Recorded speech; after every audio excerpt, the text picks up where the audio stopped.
Bonjour à tous, nous finissons aujourd'hui notre petite méditation sur Lot, un homme tourmenté.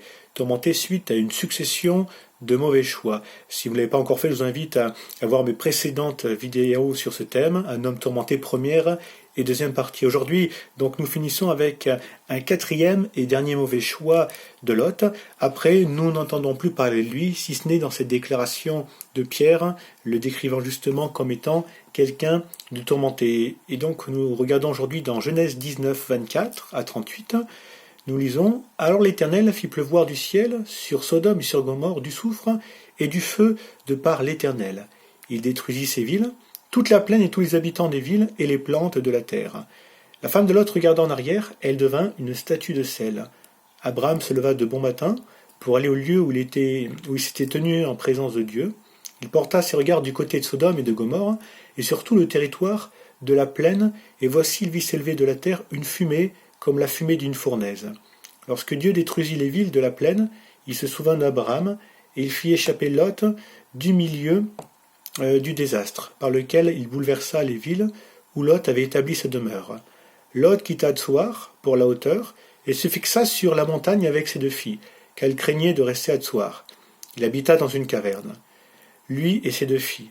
L'aîné dit à la plus jeune, « Notre père est vieux, il n'y a point d'homme dans la contrée pour venir vers nous, selon l'usage de tous les pays.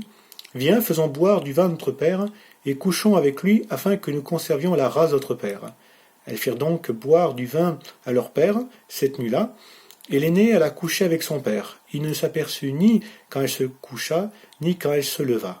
Le lendemain, l'aîné dit à la plus jeune, « Voici, j'ai couché la nuit dernière avec mon père, faisons-lui boire du vin encore cette nuit, et va coucher avec lui, afin que nous conservions la race de notre père. » Elle fit boire du vin à leur père, encore cette nuit-là, et la cadette alla coucher avec lui. Il ne s'aperçut ni quand elle se coucha, ni quand elle se leva. Les deux filles de Lot devinrent enceintes de leur père. L'aînée enfanta un fils qu'elle appela du nom de Moab. C'est le père des Moabites jusqu'à ce jour. La plus jeune enfanta aussi un fils qu'elle appela du nom de Ben-Ami. C'est le père des Ammonites jusqu'à ce jour. Ce qui choque, bien sûr, dans ce passage, c'est cette sinistre histoire d'inceste, qui là, pour le coup, n'était pas le choix de Lot, mais de ses filles. Mais cet inceste, c'est un peu l'arbre qui cache la forêt. Ce qui a attiré mon attention dans ce passage, ce qui fut le dernier mauvais choix de Lot, c'est son absence de réaction. Et parce qu'il n'y aura pas de réaction après sa sortie de Sodome, eh bien ces filles n'eurent aucun mal à mettre leur projet à exécution. Pourtant, après être sorti vivant de Sodome, comme un tison arraché aux flammes, il aurait pu se passer bien des choses, il aurait pu faire bien des choses, il aurait pu se repentir. Cette situation dramatique qu'il a vécue, c'est quand même la conséquence de ses choix. Il aurait pu se repentir. Il aurait pu également louer le Seigneur, car Dieu lui a envoyé des anges pour le sortir de ce jugement qui allait atteindre Sodome et Gomorrhe. Et il aurait pu, devant cette catastrophe, réaliser combien Dieu avait été bon envers lui. Il aurait pu également prendre un nouveau départ, comme le fils prodigue. Il aurait très bien pu se dire, eh bien, dès demain, on retourne voir l'oncle Abraham. Autrefois, nous étions séparés parce que nous étions trop nombreux. Il y avait querelle entre mes bergers et les siens. À présent, nous ne sommes plus que 3. Retournons vers Abraham. Au lieu de cela, il s'est laissé enivrer, sans rien dire, sans manifester la moindre résistance. Et à deux reprises. Et ce n'était pourtant pas l'occasion de faire la fête. Il venait de vivre plusieurs drames, la perte de sa femme, au moins deux de ses filles, car Genèse 19, 14 parle de ses gendres. Lorsqu'il va annoncer à ses gendres la destruction, il parut à leurs yeux comme plaisanter. Ça implique qu'il avait des gendres, ça implique qu'il avait d'autres filles qui étaient mariées. Il perd donc sa femme, au moins deux de ses filles, peut-être plus encore, la quasi-totalité de ses biens, car dans la précipitation de sa fuite, il n'a pas dû pouvoir emporter grand-chose. Mais au lieu d'être interpellé, eh bien, finalement, il fait rien. Il ne fait rien. Et cela peut nous interpeller. Comment réagissons-nous durant l'échec? En se laissant aller, très mauvais choix, ou d'une manière spirituelle, en allant par la prière à la recherche de Dieu.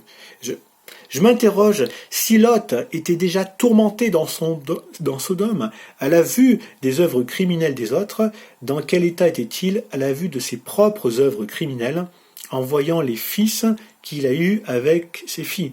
Je pense qu'à l'intérieur, il ne devait pas être très bien.